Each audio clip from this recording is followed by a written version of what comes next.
আজি ইয়াত যে আপোনাৰ এই দলৰ প্ৰাৰ্থী দিছে, আগতে আপোনালোকে 15 বছৰ তেওঁলোকক তেওঁ ভোট দিছে, দিছে নে নাই? 15 বছৰ দিছে নে নাই? দিছে।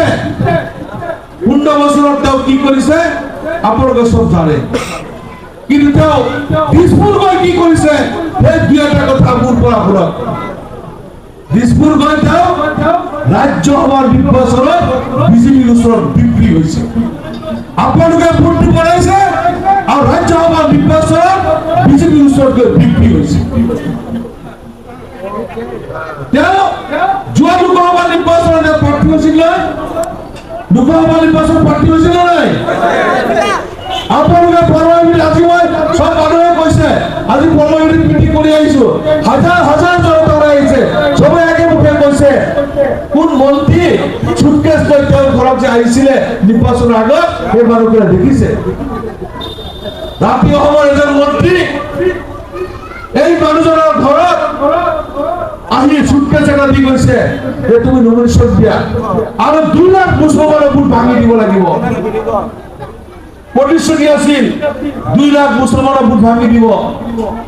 আমাৰ মানুহে বুজি পালে তেওঁ চাওনা যে তেওঁ যে আমাক বিক্ৰী কৰি আছে বাৰে বাৰে, আমাৰ মানুহে বুজি পালে 2 লাখ কিয় 1 লাখ ভোট ভাঙিব নোৱাৰিলে, বিজেপিক সহায় কৰিব নোৱাৰিলে, ভোট ভাঙি বিজেপিক ৰাস্তা ক্লিয়াৰ কৰিব নোৱাৰিলে, যাৰ ফলত কেইদিনমান পিছতেই জেলত যাব লগা হ'ল।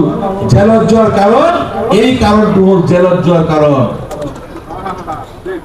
পইচা ৰিটাৰ্ণ নাই, সুটকেছ ৰিটাৰ্ণ নাই, তাৰপিছত জেল, তাৰপিছত 60% সুটকেছ ৰিটাৰ্ণ দিয়াৰ পিছত আকৌ জেলৰ পৰা ওলাই আছে।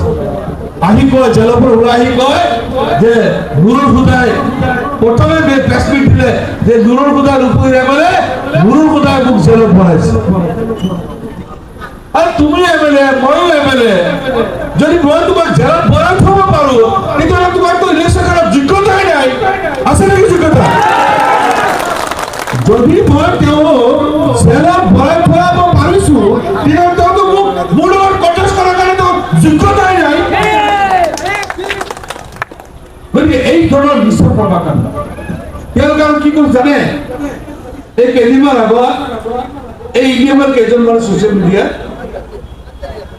মোৰ চুলি দীঘল দীঘল বনাইছে, বনাই গোটেই কপালত সেন্দুৰ দিছে, মালা দিছে, দি ছ'চিয়েল মিডিয়াত প্ৰচাৰ কৰিছে যে মই পৰমাগিৰি মাদ্ৰাসাত হিন্দু বিশ্ববিদ্যালয় বনাম, হিন্দু বিশ্ববিদ্যালয় বনাম বুলি এনেকে প্ৰচাৰ কৰিছে। কওক, মই এজন ইছলাম ধৰ্মাৱলম্বী, মই ইছলাম ধৰ্মৰ লোক, মই মুছলমান, আৰু মোক তেওঁলোকে হিন্দু বনাব পাৰে? পাৰে নেকি হিন্দু বনাব? কি কয় আপোনালোকে? পাৰে নেকি? এইটো ধৰ্ম বিৰোধী কাম কৰিছে নে নাই? মোৰ কপালত হিন্দু লগাব পাৰে? আৰু এটা কি কৰিছে জানে? তেওঁৰ ভায়েক, তেওঁৰ ভতিজা এজন, তেওঁৰ ল'ৰা 5-6 জনে মিলি মোৰ প্ৰতিমূৰ্তি বনাইছে। মোক প্ৰতিমূৰ্তি বনাই এই ধৰ্মৰ ৰসপৰ কেন্দ্ৰত আহি দিনত মোক জ্বলাই দিছে। কওকচোন, মোক জ্বলাব পাৰে নেকি?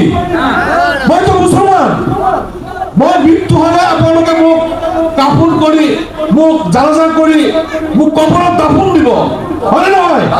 মই কবৰত যাম, মোক পুৰিব পাৰে নেকি? মোক চেষ্টা কৰিব পাৰে? তেওঁলোকে ধৰ্ম বিৰোধী কাম কৰিছে নে নাই? ইয়াত বহুত আলিমুলাম আছে, মুহাদ্দিছো আছে, আপোনালোকে এইবিলাক কথা ক'ব লাগে। তেওঁলোকে মোক পুৰিব নোৱাৰে, ধৰ্ম বিৰোধী কাম কৰিছে।